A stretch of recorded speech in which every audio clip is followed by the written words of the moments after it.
नमस्कार, मैं अश्विनी कुमार आपके अपने YouTube चैनल पर एक बार फिर से केमिस्ट्री को लेकर आया हूं आप लोगों को पढ़ाने के लिए। अच्छे से समझिए। आज हम लोग एक नया टॉपिक शुरू करने वाले हैं। उस टॉपिक का नाम है SN1 और SN2 रिएक्शन, यानी न्यूक्लियोफिलिक सब्स्टिट्यूशन रिएक्शन के बारे में हम लोग आज पढ़ाएंगे आप लोग को। यह आपके एनसीईआरटी का टॉप मोस्ट टॉपिक है, जिससे रिलेटेड हर एक एग्जाम में प्रश्न पूछे जाते हैं। तो आज हम लोग चर्चा करेंगे दो महत्वपूर्ण रिएक्शन पे, SN1 और SN2। किस पे करेंगे चर्चा? SN1 और SN2 पे। SN1 क्या होता है, इसका फुल फॉर्म पहले हम लोग समझ ले, unimolecular nucleophilic substitution reaction. SN2 क्या होता है? Bimolecular nucleophilic substitution reaction. अब SN1 के बारे में समझ लीजिए कि आप इसको ये समझ सकते हैं कि SN1 यानी यूनिमोलिकुलर है, तो इसमें स्टेप की संख्या ज्यादा होगी, यानी मल्टीपल स्टेप में रिएक्शन होंगे, ठीक है। और SN2 है तो ये कम स्टेप में होंगे, यानी इसमें मल्टीपल स्टेप होगा, इसमें मल्टीपल स्टेप होगा, यानी स्टेप की संख्या ज्यादा होगी, और इसमें कम स्टेप होंगे, लेस स्टेप होंगे, ठीक है। अब SN1 की बात की जाए तो SN1 वैसे कार्बोकेटाइन शो करते हैं जिनकी स्टेबिलिटी ज्यादा होती है। SN1 वैसे कार्बोकेटाइन शो करते हैं जिनकी स्टेबिलिटी ज्यादा होती है। तो स्टेबिलिटी को आप समझते हो कि स्टेबिलिटी जैसे हमने आपको बताया था 1 डिग्री, 2 डिग्री, 3 डिग्री कार्बोकेटाइन, तो इसमें हमने आपको बताया था कि स्टेबिलिटी 3 डिग्री की ज्यादा होती है, 2 डिग्री की, 1 डिग्री की सबसे कम होती है। तो SN1 में जो आसानी से आपको दिखाया जाएगा 3 डिग्री और 2 डिग्री के द्वारा, यानी 3 degree 2 degree carbocation, 3 degree 2 degree carbocation आसानी से SN1 रिएक्शन दिखाएंगे, जबकि SN2 जो है आपका जस्ट इसके ऑपोजिट हो जाएगा 1 डिग्री और 2 डिग्री, ठीक है। यानी इसमें जो है आपको जो ज्यादा स्टेबल होते हैं, मोर स्टेबल जो है, मोर स्टेबल कार्बोकेटाइन जो है SN1 रिएक्शन आसानी से दिखाते हैं, जबकि लेस स्टेबल कार्बोकेटाइन जो है, more stable carbocation SN1 reaction आसानी से दिखाते हैं। जबकि SN2 में यहाँ कार्बोकेटाइन की बात होती है, तो यहाँ पर आपको बात किया जाता है न्यूक्लियोफाइल का, यहाँ पर बात किया जाता है न्यूक्लियोफाइल का, यानी यहाँ पर जनरली न्यूक्लियोफाइल जो लेस न्यूक्लियोफाइल होते हैं वो SN2 रिएक्शन आसानी से दिखाते हैं। अब SN1 में आपको मोर स्टेबल कार्बोकेटाइन दिखाते हैं, और SN2 जो है वो लेस न्यूक्लियोफाइल जो है वो SN2 रिएक्शन दिखाता है। तो SN1 का अगर ऑर्डर देख लिया जाए, जो आपके एनसीईआरटी के बेसिस में दिया गया है, एनसीईआरटी में दिया गया है कि SN1 का ऑर्डर होता है 3 डिग्री हैलाइड, 2 डिग्री हैलाइड और सबसे कम 1 डिग्री हैलाइड।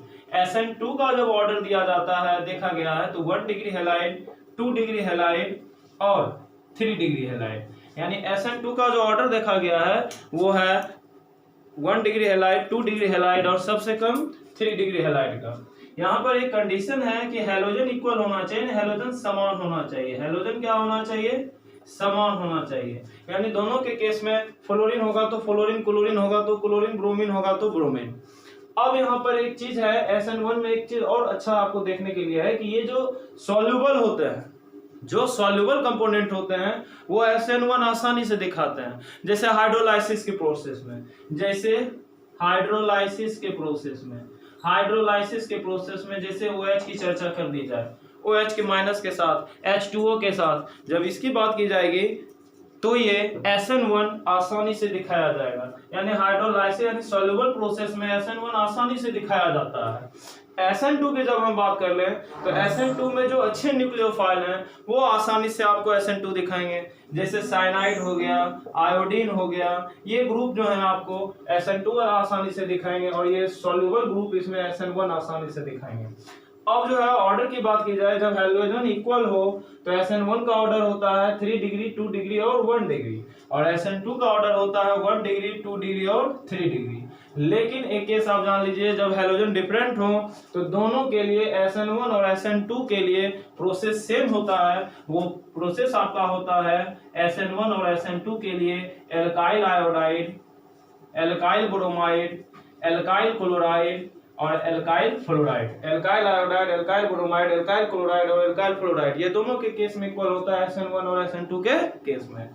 SN2 में एक चीज आप और याद रखेंगे, यहाँ पर स्टेरिक हिंड्रेंस का बहुत अच्छा वर्क होता है। SN2 में स्टेरिक हिंड्रेंस का काफी अच्छा वर्क देखा गया है। स्टेरिक हिंड्रेंस का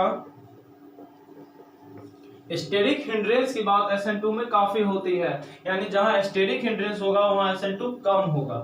अब हम लोग चर्चा करते हैं SN1 और SN2 के दोनों ऑर्डर को हमने देख लिया। जब हैलोजन इक्वल हो तो SN1 का ऑर्डर होता है 3 डिग्री 2 डिग्री 1 डिग्री और SN2 का होता है 1 डिग्री 2 डिग्री 3 डिग्री।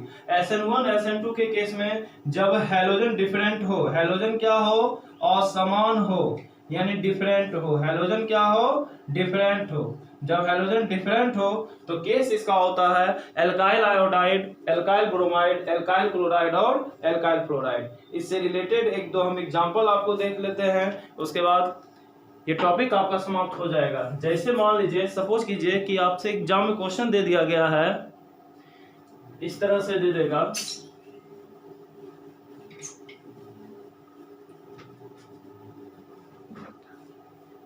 जैसे आपसे एग्जाम में क्वेश्चन पूछ देगा कि which of the following gives fast SN2 reaction, ठीक, या SN1 के लिए, तो आप किस तरह से बनाओगे। जैसे मान लीजिए आपके पास क्वेश्चन दे दिया गया है, यहां जैसे ब्रोमीन दे दिया गया और यहां जैसे ब्रोमीन दे दिया गया और आपसे पूछ दिया गया ये A और ये B, इसमें SN1 रिएक्शन का जो प्रोसेस होगा किसके लिए फास्ट होगा और SN2 का कौन, मतलब SN2 को कौन फास्ट करेगा। तो ब्रोमीन यहाँ कितना डिग्री हैलाइड है आप ये समझ लें। ब्रोमीन जिस कार्बन से जुड़ा हुआ वो कार्बन डायरेक्ट दो कार्बन से कांटेक्ट में है, तो ये 2 डिग्री कार्बन है, तो इसका मतलब ये 2 डिग्री हैलाइड है।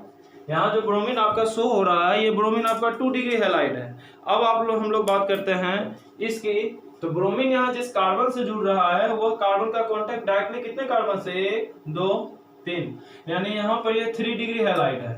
तो अगर हमको SN1 की बात की जाए तो SN1 में अगर प्रोसेस देखा जाए तो 3 डिग्री फास्ट होता है, तो यानी इसके लिए आंसर हो जाएगा B, यानी SN1 जो है रिएक्शन जो है B कंपाउंड्स के लिए काफी फास्ट होगा। और SN2 जो होगा, SN2 जो होता है 1 डिग्री होता है, यानी 1 डिग्री 2 डिग्री 3 डिग्री, यानी 3 डिग्री 2 डिग्री में 2 डिग्री फास्ट देगा SN2, तो आंसर इसके लिए होगा A। आप समझ गए होंगे। इसी तरह के रिलेटेड क्वेश्चन आपके एनसीईआरटी में है।